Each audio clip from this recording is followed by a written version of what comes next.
On one of the first videos I ever did, which was looking at the difference between questing and grinding in the vanilla WoW starting zones, I got a lot of comments that sort of went along the lines of, why didn't you use heirlooms? Now, the obvious response to this is that vanilla heirlooms don't exist. There is no such thing as an heirloom in vanilla WoW. And I sort of started thinking, guys, obviously the conventional idea of an heirloom is an item that levels up with you. It's an item that grants you additional experience points as you level by giving you, say, a 10% experience buff. And they're also the kind of items that increase in stats and increase in strength as they level with you, and they'll tend to last you all the way to endgame. But what if it was possible, guys, to do something similar? And I sort of had a bit of a sit down and I had a bit of a think, which I know is rare for me, but I came up with a few ideas, and I sort of wanted to share those in this video and still to see what you guys think, because I think some of these are actually quite cool and actually quite valuable things to have on your vanilla WoW account. So without further ado, guys, let's take a look at some of these items and sort of see what we can mix and match and come up with here. So my idea for vanilla heirlooms basically evolves around two professions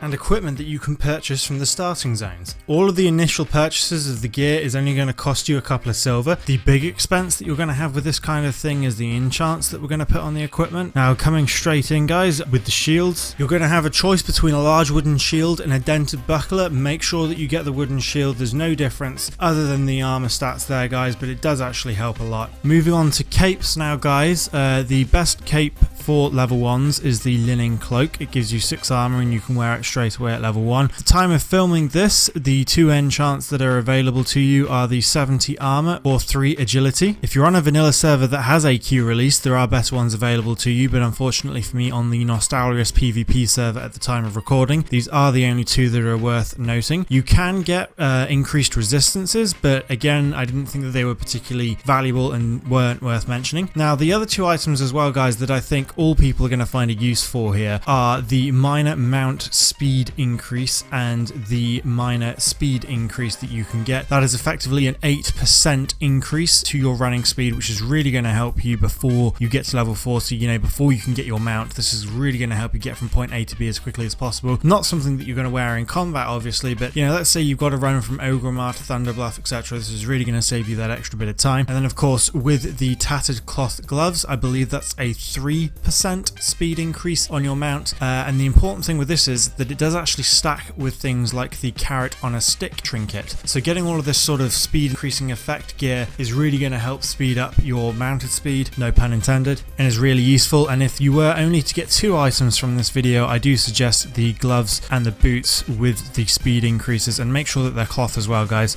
so all of your characters can use them, not just the ones, you know, if these were like male, for example, you'd be limited to male only classes. Now, moving on to the gear itself, I've made a cloth, leather and mail armor set. I didn't think there was much point in making a plate one because you'll be getting gear that's as good at level 40, if not better. But basically, guys, you can put enchants on each of these gear, both from the enchanting and leatherworking professions. So to begin with, for the tattered cloth boots, I've put on 24 armor. However, there's no reason that you couldn't put, say, the stamina, for example, but with the leather, again, I've got the agility on there, and unfortunately for the boots, you cannot get intel or spirit, so I've chosen the armor there, but again, you can easily put 9 stamina on there. There's nothing to stop you from doing that. Now, with the chest armors, actually, there's a number of different things that you can possibly do. So you've obviously got the 100 mana and the 100 HP, but you've also got the +4 stats. Now, this is something that I quite like. I do prefer the 4 stats, but again, that's completely up to you however you want to play. 100 HP or 100 mana is really nice.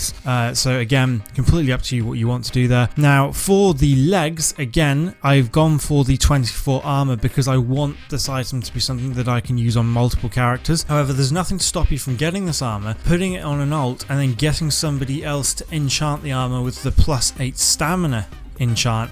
However, that will make the item soulbound. And that's the reason why I've chosen to do it like this, is because I want all of this armor cross-tradable. I don't want to have it soulbound on any of my characters. I'm going to be able to use these items again and again without having to worry about them becoming soulbound. Moving on to the gloves, you've got a number of different options. For the cloth users, again, I'm afraid you're getting shafted a bit there. There's no real decent enchant for cloth gloves, but for that I've basically chosen to put herbalism on there. That's only an example. You can, of course, choose any of the gathering professions to have the buff there.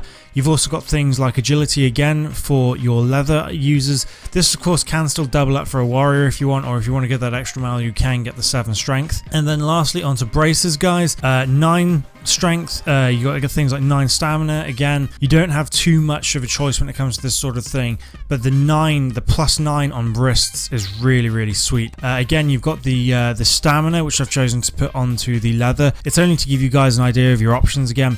And then for the wrists, actually something that I did quite like for the casters here is that you can get a +4 mana per 5-second regen from your wrists, which at level 1 is absolutely insane guys. It means there's going to be very little downtime for you as you're leveling up through the starting zone. Really sweet enchant there. Now let's talk about weapons guys. So at level 1, the best in slot damage dealing item, if you like, is actually the skinning knife. Now there's a downside to this, and that's something that we're going to talk about here, but the skinning knife itself actually out DPS's any starting level item in terms of weapons, etc. However, it's not actually classified as a weapon. There's nothing to stop you from equipping this on any of your different characters, and you don't need to learn a weapon skill to actually use this. However, it doesn't actually count as a weapon when it comes to your abilities. So for example, if you're a rogue or a warrior or a hunter, for example, with hunters you can't use Raptor Strike, it's basically going to stop you from using any of your abilities that require a melee weapon. But don't forget that the starting zones all have weaponsmiths, so you can buy the appropriate weapon that you want for your so-called heirloom, and then you can enchant that according to what you want. Now with weapon enchants, I've just put this on here now. I've got 15 agility on this one, which is really sweet for me. I'm going to pop that on my hunter. It's going to give me that extra damage. Again, I'm not going to be able to use the Raptor Strike, but the extra damage that I'm going to be getting off my bow and the early damage coming off the weapon, I'm not too worried about not being able to use Raptor Strike. It's really going to help me going guys. And imagine a hunter at level 20 with 2 of these things, dual wielding 2 skinning knives with 30 agility at level 20 is absolutely insane. And of course I'm going to have my pet by then. I'm not really going to be getting into combat too much, and the extra damage is just going to be so sweet for my hunter at that point. You've also got a lot of other enchants that you can put on your weapons. You've got things like the Crusader enchant, for example, which, think about it guys, the Crusader enchant on a level 1 sword, can you imagine that in the starting zone? The amount of healing, the amount of DPS you're going to get when that procs is absolutely mad. You've also got things like the Unholy enchant. For casters, you can put 22 intel on a skinning knife and equip that straight away. That's 220 extra mana. And guys, if you think about that, the 220 extra mana with the cloth wrists, that's a huge perk for you at the beginning. It's really going to help you get those extra 10 or 20 levels in as soon as possible. It's really going to help you clear that extra starting content and start getting into dungeons. It's going to keep your leveling time to a minimum, and it's really helpful, so I do recommend that you get those. Really sweet items there. And again guys, I mean with this sort of thing, this is only my choices here, using the starting zone equipment straight from the vendors. I mean you can get this sort of gear from any of the starting zones in Azeroth, and of course you can do things with like grey armor and stuff like that, and you could get like say white armor from vendors at level 5, but obviously you've got to level to that. And you could even just do it to green armor, but the thing with the green armor is as well guys, don't forget that it will become soulbound when using it, so do choose wisely what you want to do with that kind of thing.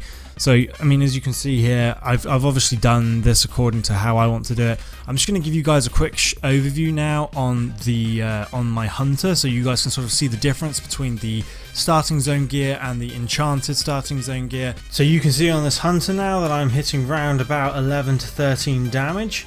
And with my axe I'm hitting between 10 to 5. And then once I've equipped the heirloom gear, let's see how we do there. Okay, so I'm just targeting a boar. I'm now hitting 24 damage a time. And 11 damage with the dagger. So as you can see, we killed that really quickly there, really easily. Let's just try this out again. You can also see guys as well that I had a huge increase in my HP, and this will also be bigger increases on things like my crit. You can just see I crit 54 there. Really nice and easy leveling there, very quickly downing the mobs. Well guys, I hope that gave you a bit of a better idea with what you can possibly do with these. I really hope you guys have enjoyed this kind of video. Please let me know down in the comment section below if you've got any ideas when it comes to sort of heirlooms as such in vanilla WoW. It'd be really cool to sort of have that sort of theory crafting discussion with you guys. It'd be really cool if someone could improve on what I've actually presented to you guys here. Always open to that kind of thing. And again guys, thanks so much for watching. Really hope you liked it. And as always, I will see you in the next video.